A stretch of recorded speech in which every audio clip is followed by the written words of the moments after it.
ഇതണ്ട പല മാവിലും ഇങ്ങനെ കയറും. നമ്മുടെ മാവിൽ കയറിയൊക്കെയാണ് തണ്ടുതുരപ്പം കയറിയൊക്കെയാണ്. തണ്ടുതുരപ്പം കയറി അതിനകത്തുനിന്ന് അതിൻ്റെ ചിറ മൂറ്റി പുറത്തേക്ക് ഒലിച്ചിറങ്ങി നിൽക്കുന്ന സംഭവമാണ് ഈ കാണുന്നത്. അപ്പോൾ ഇതേപോലെ പറ്റിക്കഴിഞ്ഞാൽ നമ്മുടെ ഇതിൻ്റെ ഈ കൊമ്പ് അങ്ങനെ തന്നെ ഉണങ്ങിപ്പോവും. മാവ് തന്നെ നശിച്ചു പോകാൻ ചാൻസ് ഉണ്ട്. അപ്പോൾ ഇതിനെ നമ്മൾ ഈ തണ്ടുതുരപ്പന അതിൻ്റെ മടയിൽ ചെന്ന് നമ്മൾ നശിപ്പിച്ച് കളയണം. അതിന് നമുക്ക് മെയിനായിട്ട് വേണ്ടത് നമ്മുടെ കയ്യിൽ മൂർച്ചയുള്ള കത്തി നമ്മുടെ കയ്യിൽ വേണം. എന്നിട്ട് എടുത്ത് ഒന്ന് സാനിറ്റൈസർ ചെയ്തേക്കാം. ഇതേപോലെ തണ്ടുതുരപ്പന ഇരിക്കണ ഭാഗത്ത് കൊണ്ടുപോയിട്ട് നല്ല ബലത്തിൽ പിടിച്ച് അതിനെ അങ്ങോട്ട് ചെത്തിക്കളയാം. ഇതേപോലെ അങ്ങോട്ട് ചെത്താം. അപ്പോൾ അവൻ കയറിയിരിക്കണ പാട് നമുക്ക് കാണാൻ പറ്റും. ഇതുപോലെ ചെത്തിക്കളഞ്ഞപ്പോൾ ഇവിടെ കയറിയിരിക്കണ പാടുണ്ട് ബ്ലാക്ക്. ഈ ബ്ലാക്കിൻ്റെ ഭാഗത്ത് നല്ല മോന പോലെ ഇങ്ങനെ അവിടെ എടുത്ത് കളയാം. ഇതാണ് അതിൻ്റെ കീടം ഇരിക്കണത്. ഇങ്ങനെ അങ്ങോട്ട് കുത്തി നശിപ്പിച്ച് കളയണം. ഇങ്ങനെ നശിപ്പിച്ചതിന് ശേഷം നമുക്ക് ഇൻസെക്ടിസൈഡ് ഏതെങ്കിലും ഒരെണ്ണം നമുക്ക് ആവശ്യമുള്ള ഏതാന്ന് പറഞ്ഞാൽ അത് അടിച്ചു കൊടുക്കുക. ഇതാണ് നമ്മൾ വാങ്ങിച്ചു വെച്ചിരിക്കുന്ന സാധനം. നമുക്കൊരു 2 ml എടുക്കുക. 1 ലിറ്റർ വെള്ളത്തിൽ നന്നായിട്ട് മിക്സ് ചെയ്യുക. നമ്മളിതാ മിക്സ് ചെയ്ത് വെച്ചിട്ടുണ്ട്.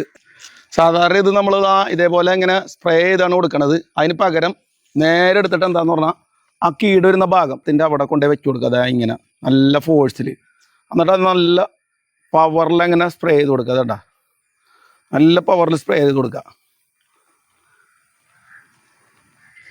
ഇങ്ങനെ സ്പ്രേ ചെയ്ത് കഴിഞ്ഞാൽ ആ കീട അവിടെ ചത്തിരുന്നോളും. പിന്നെ നമുക്ക് ഒരു 2 മണിക്കൂറിന് ശേഷം സാഫ് അടിക്കാറുണ്ട്, അതുപോലെ കോപ്രോക്സി ക്ലോറൈഡ് അടിക്കാറുണ്ട്. നമ്മളിപ്പോൾ കോപ്രോക്സി ക്ലോറൈഡാണ് എടുത്തിരിക്കുന്നത്. അത് ഒരു പാത്രത്തിൽ മിക്സ് ചെയ്യുന്നു. ഫെവിക്കോളാണ് അത്, നമ്മൾ നേരത്തെ ഉപയോഗിച്ചതാണ്. കുറച്ച് അത് ഇതിൽ ചേർത്ത് കൊടുക്കാം.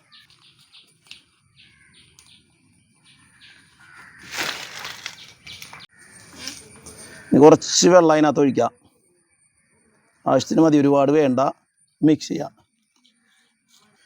നമ്മൾ നന്നായിട്ട് മിക്സ് ചെയ്യുക.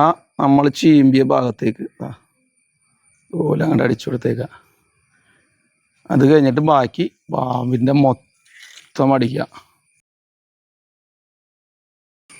ഇതണ്ട നമ്മൾ ഒരു മാസം മുമ്പ് ഇതേപോലെ വേറൊരു മാവിന് ഇതേപോലെ സംഭവിച്ചിട്ട് നമ്മൾ ഇതേപോലെ കത്തി വെച്ച് തുളച്ചെടുത്ത് ഇതേപോലെ ചെയ്ത് ഈ മാവിനെ രക്ഷപ്പെടുത്തി എടുത്തേക്കണാണ്. കണ്ട മാവ് നിൽക്കണ നോക്കിയേ, നല്ല ഉഷാറായിട്ടാണ് നിൽക്കണത്.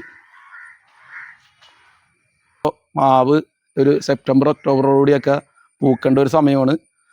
അതിന് മുമ്പേ ഇതേപോലെ എവിടെയെങ്കിലുമൊക്കെ ഇതുപോലെ തുളച്ചിട്ട് ചിറം പുറത്ത് വന്നിട്ടുണ്ടെങ്കിൽ അവനെ കുത്തി നശിപ്പിച്ച് കളഞ്ഞേക്കും.